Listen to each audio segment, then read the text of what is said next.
Hola, continuamos con la lectura en voz alta del libro de Las Magonistas de Rubén Trejo Muñoz, que fue el compilador.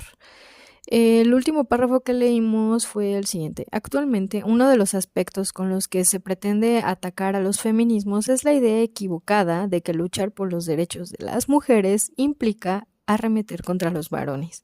Mucho se ha dicho sobre este equívoco que prácticamente ningún feminismo sostiene. Por ello, estos textos reivindican la necesidad de la presencia de hombres y mujeres en un proceso de transformación social. Y comenzamos con el capítulo titulado Mujeres anarcomagonistas, la revolución y la tinta. En las páginas de este libro se exponen textos de mujeres que decidieron sin titubeos integrar las filas de la lucha revolucionaria desde la ideología anarquista, precursoras y participantes de la Revolución Mexicana, olvidadas por ser mujeres, olvidadas por ser anarquistas. Las magonistas corresponden con el arquetipo de mujer rebelde y libertaria, como la bien conocida Luisa Michel, destacada por su cardinal pluma.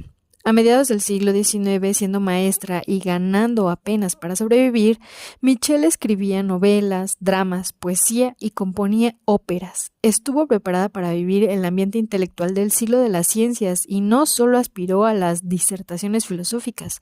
Su sensibilidad por la vida y la humanidad la llevó a desarrollar el pensamiento que cultivó a lo largo de los años y pasó del positivismo y las ideas republicanas al socialismo anarquista. Una mujer hecha a la altura de sus circunstancias en mente y acción. Otra que cumple con el mismo modelo fue Emma Goldman, contemporánea de las magonistas, quien nació cuando Luisa Michel luchaba en la Comuna de París. Desde muy joven, como trabajadora en una fábrica de corsés, Goldman sintió en carne propia las injusticias del capitalismo y pese a las condiciones en las que laboraba, encontró tiempo libre para estudiar. Su vasta inteligencia la llevó a asimilar los conocimientos, convirtiéndose en una mujer culta, al igual que Luisa Michel y las mujeres magonistas. La sensibilidad de Emma Goldman y las circunstancias injustas que se presentaban en su tiempo la obligaron a regresar a Rusia. Fue expulsada por el gobierno estadounidense en 1919 y su rebeldía contra el régimen autoritario bolchevique que reprimía la oposición política, así como sus cualidades personales y políticas, la hicieron una mujer perseguida. Fue encarcelada en diversas ocasiones en ambos continentes. Pese a ello, Emma continuó su labor y publicó múltiples escritos en revistas y periódicos sin dejar de luchar como anarquista. En este sentido, el tema que abordo en esta presentación es un esfuerzo por rescatar el arquetipo de las mujeres anarcomagonistas, que no se diferencia en nada a la vida y obra de emblemáticas mujeres anarquistas como Michelle y Goldman. Al contrario, la pluma y la participación revolucionaria de las magonistas que se presentan en estas páginas son un símil casi inaudito de cómo la bella expresión del anarquismo gesta en sus entrañas a mujeres tan emblemáticas. El recuento histórico de este libro revela la existencia de mujeres magonistas rebeldes, gracias a los importantísimos y bellos testimonios que a través de sus escritos nos dan cuenta de las ideas y acciones revolucionarias que tienen nombres y apellidos. Ahora, el reto es reconstruir su rebeldía y sus historias de vida. La existencia de las mujeres reducida a su papel de hijas, esposas o madres por parte de una cultura machista como la mexicana provocó que no haya datos de muchas de las autoras de los escritos que se presentan, siendo muy complicado investigar o saber más sobre ellas. Sin embargo, existen algunos ejemplos que proporcionan una idea de la rebeldía de las magonistas como escritoras de regeneración y protagonistas de la lucha social y revolucionaria. Tal es el caso de Margarita Ortega o María Valdés, nombres que toma cuando el régimen maderista la persigue por ser libertaria.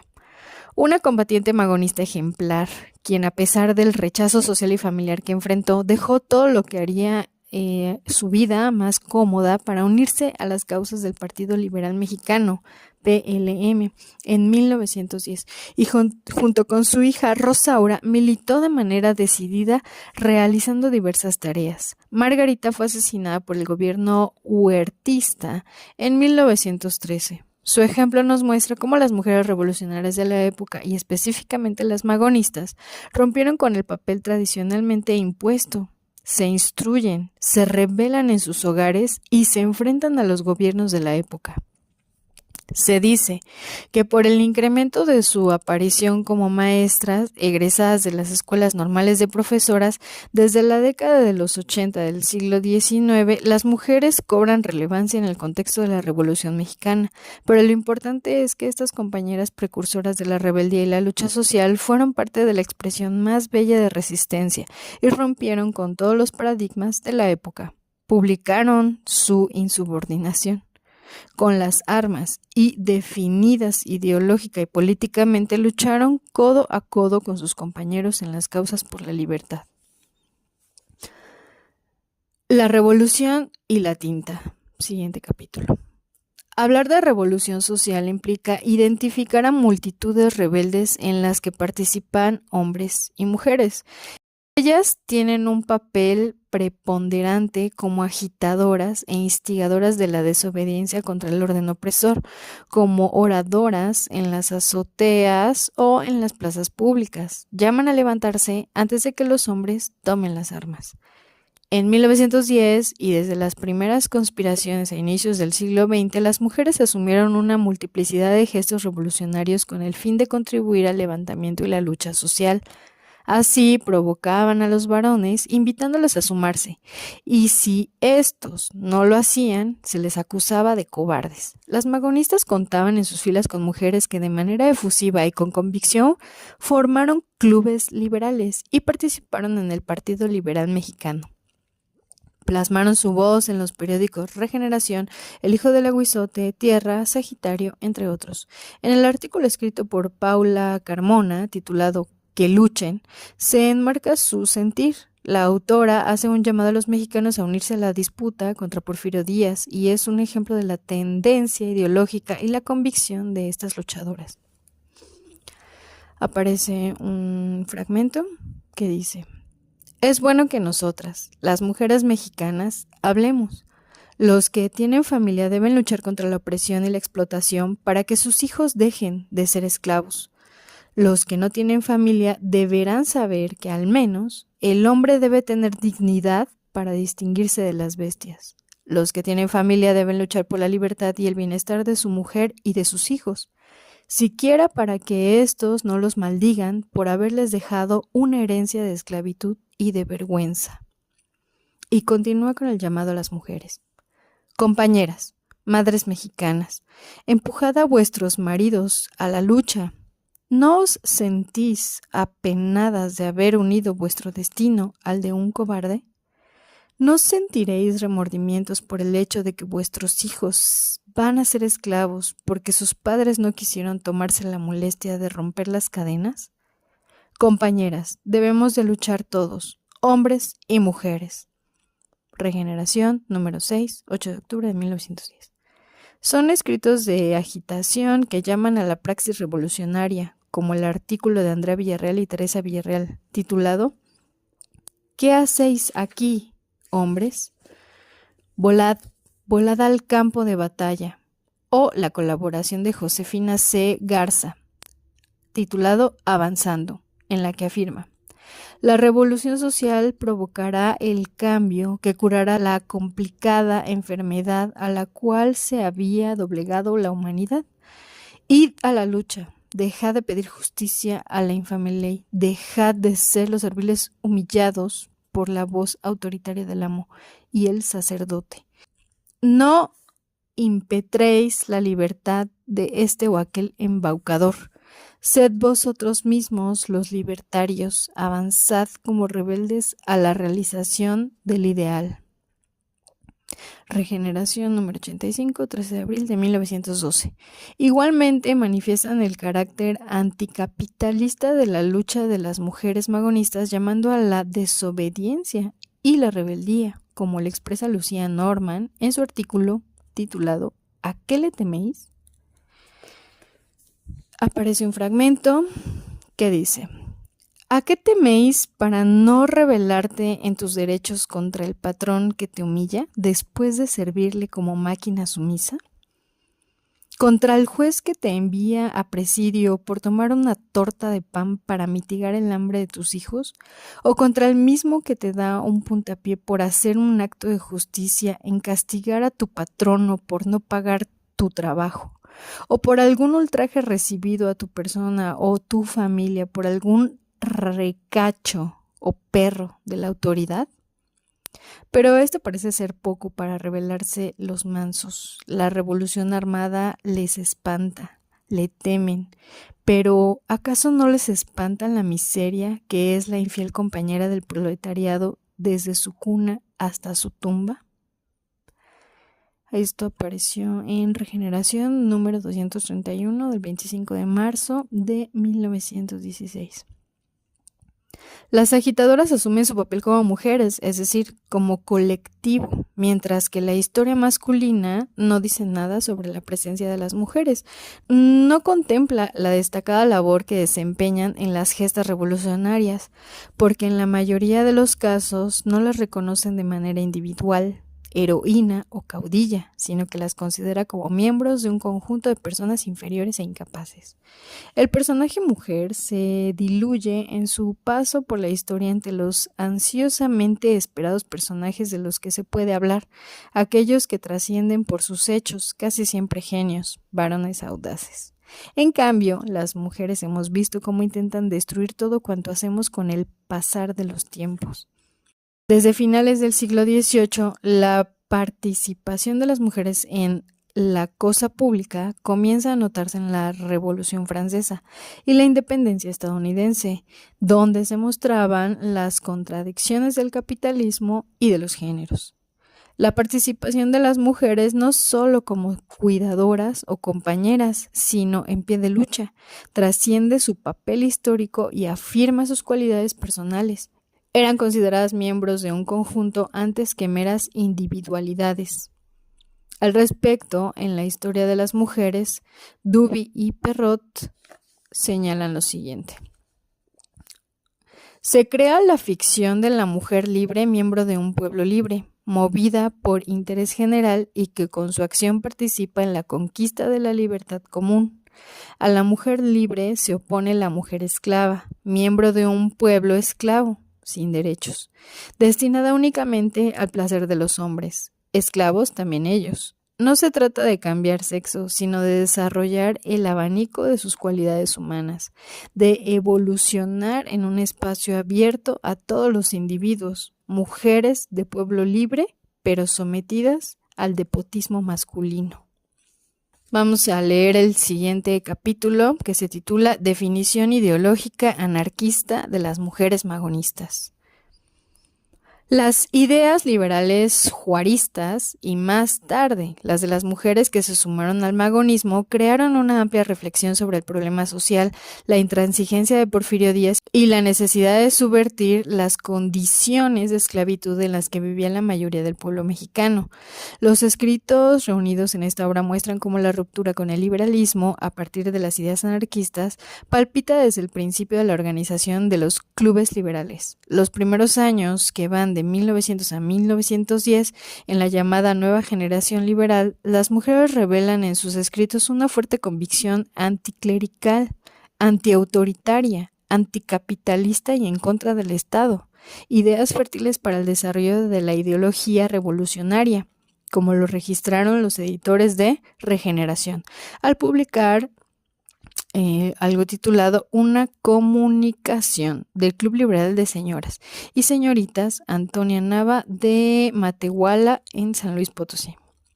Aparece un fragmento que dice lo siguiente: por eso es que la voz de los potosinos ha sido escuchada. Tenemos hambre de libertad. El militarismo y el clericalismo es repugnante consorcio. Labran la desventura de la nación. Y claro es que los buenos mexicanos habían de oponerse a la ambición de los monstruos, y como sucede en los momentos difíciles, en los terribles momentos de prueba, la mujer mexicana se presta gustosa a fundar los suyos clubes liberales en ayuda de sus hijos, de sus hermanos, de sus esposos, de sus padres, sosteniendo siempre las buenas causas, porque los corazones femeninos son ajenos a la traición y la infamia. Regeneración número 43, 23 de junio de 1901. Así, los artículos de las mujeres que escriben tanto en El hijo del aguizote como en Regeneración de 1900 a 1910 denuncian las arbitrariedades implementadas por el gobierno, las detenciones de periodistas y militantes opositores al régimen y la colusión de gobernantes y clero. También delatan la represión y el sostenimiento de las condiciones de esclavitud del pueblo en general.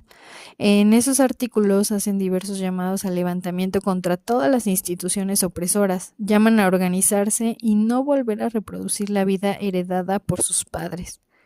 Respecto al carácter, sobre todo anticlerical, de sus escritos, cabe mencionar el manifiesto publicado en El hijo del aguizote, que si bien es de tendencia liberal, muestra ese repudio y construcción ideológica en contra de las estructuras de poder responsables de la opresión del pueblo mexicano.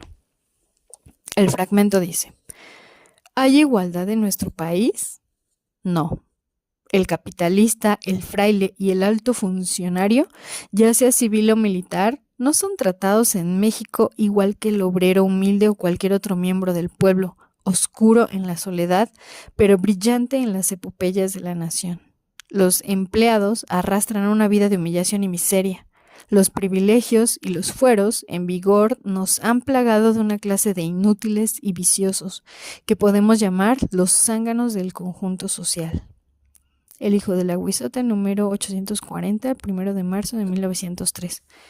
Estas posturas, al radicalizarse, producto del contexto de represión social y las rupturas internas a partir de las traiciones y persecuciones que Francisco I. Madero ejecuta contra el pueblo, llevan al movimiento magonista a afinar su ideología definiéndose abiertamente como anarquista, propiciando la lucha contra toda autoridad, el capital, el clero y el gobierno, y en pro de la libertad, la igualdad y la vida, como se menciona en diversos artículos de esta composición. Esa claridad ideológica se muestra en títulos como Muera el hambre, Viva la anarquía, Por la anarquía, Paso a la anarquía, Surja la anarquía en el pueblo azteca, Libertad, igualdad y fraternidad. También con las plumas de autoras como Blanca de Moncaleano, que escribe en Siempre adelante, aparece otro fragmento que dice: Trabajador, seca el llanto de tus hijos y tu compañera, alza la frente y erguido ante sus tiranos piensa en tu grandeza. Reverente saluda la aurora esplendorosa que ilumina majestuosamente tu alma de titán. Esa aurora es el anarquismo que lucha por tu redención, que niega la superioridad de las castas privilegiadas. Manda que todos igualmente empuñemos el arma del trabajo y por este medio que todos produzcamos y todos disfrutemos, que formemos de la raza humana una sola familia cuyos miembros, unidos por el amor, vivan sujetos a idénticas obligaciones y persigamos todos un mismo fin, esto es, la felicidad común.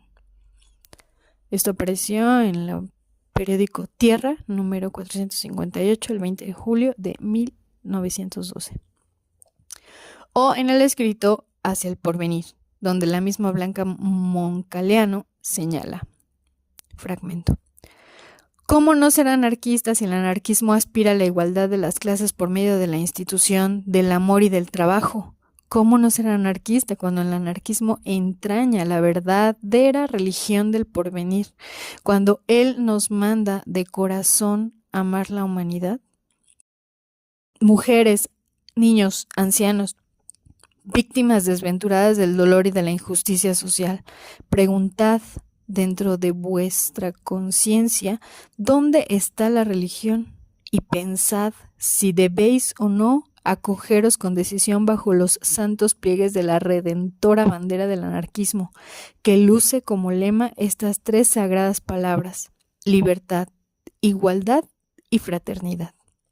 Esto apareció en Regeneración número 101, el 3 de agosto de 1912.